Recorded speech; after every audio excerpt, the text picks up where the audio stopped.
म्हज्या भयणीनो आनी भावनो, आयज आमी पयले वाचपान पळयलां कशे भाशेन देव फुडाकार घेता आपल्या मुण्याऱ्याक राखच्याक आनी सांबाळच्याक. दुसरे घडयेक भोंवतणी आसात ते पातकांत जियेतात, पूण तांचे पाथोक हांकां लागोन जावच्याक तो तांकां राखता आनी सांबाळटा. आनी हे घडोवन येवच्याक ताणीन ताच्या हुकुमा प्रमाणे सगळें करूंक जाय. ते दिसूच म्हाका कोण एकलो म्हणूंक लागलो, हांव मोटरसायकल घेवन वेतालों आनी म्हज्या मनांत आयलें की हांव ते सायडीन वचोंक फावना म्हणून.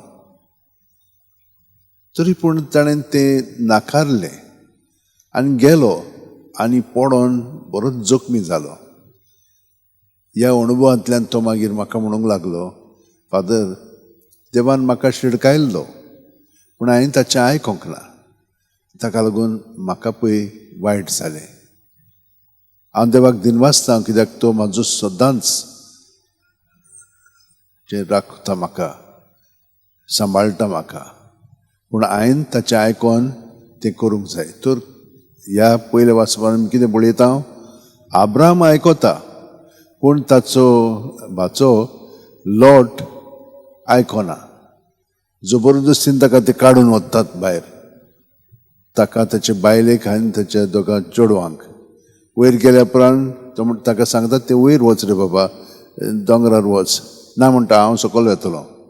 आनी देवान ताचें आयकलें, पूण थंयसरूय मागीर ताका पिडापीड जावंक लागलें. ताची बायल ताका सांगलेलें ताका फाटल्यान वळोन पळयनाका म्हणून. तिणेन पळयलें आनी ती मागीर मिठाचो एक पुतळोच जालो. हे भाशेन तिणेन आपणाचेरूच खास्तीचें फॉर्मोण मारलें आनी ते खास्तीचें म्हणल्यार तो परिणाम तिचेर जालो. हे भाशेन आमी देवाचें आयकोना जाल्यार अशें घडटलें. ताचें उतर आमकां सदांच प्रेरणा दिता कशे भाशेन जिवंक जाय पळय तें. पयल्या वाचपनांत दुसऱ्या वाचपनांत आमी कितें पळयता, जेजू आमचे बरोबर आसा. जशे भशेन तो होड्यान आसा आनी आमी ह्या संवसारांत तारूंक अशें आमचें वेता, तेन्ना भायल्यान घडीक वादळां आसतलीं, पूण वादळां आसता तेन्ना आमी तो आमचे बरोबर आसा म्हणून ह्या भरवशान आनी विस्वासान शांत रावंक जाय. तो सगळें थाऱ्यार हाडटलो, कित्याक तो जाणो कशे भाशेन ताका सगळ्या जाणांक थाऱ्यार हाडूंक जाय पळय तें. तो एकूच हुकूम घालता, सगळें थंड जाता. तर आमी ताचे बरोबर रावया आनी जितली हालोंक जाय धरोंक जाय तेन्ना आमी ताचे बरोबरूच हालया धोलया आनी तो आमकां भितरल्यान शांतीन फुडें व्हरतलो.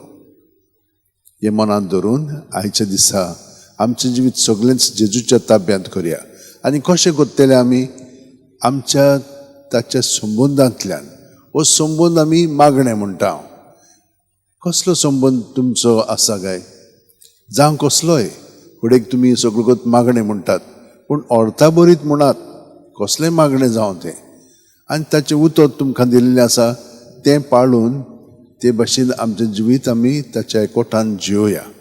आनी आतां सगळीं जाणां मातसो गोत आमचे हात अशें वणटेन दवरया, दोळे बंद करया.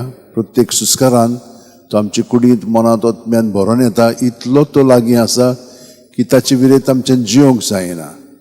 पूण ताका पयलो वयलो स्थान दिवया, सगळें आमचे भितर आहा तितलें ताका ओपून दिवया आनी तो तें नितळ निर्मळ करून बरें पळय तें अदीक बरें करून दितलो आनी आमचें जिवीत सुखांत, आनंदांत आनी उर्बेन तो बरोवन जियोंक आमकां ताचे सगळें मदत करतलो.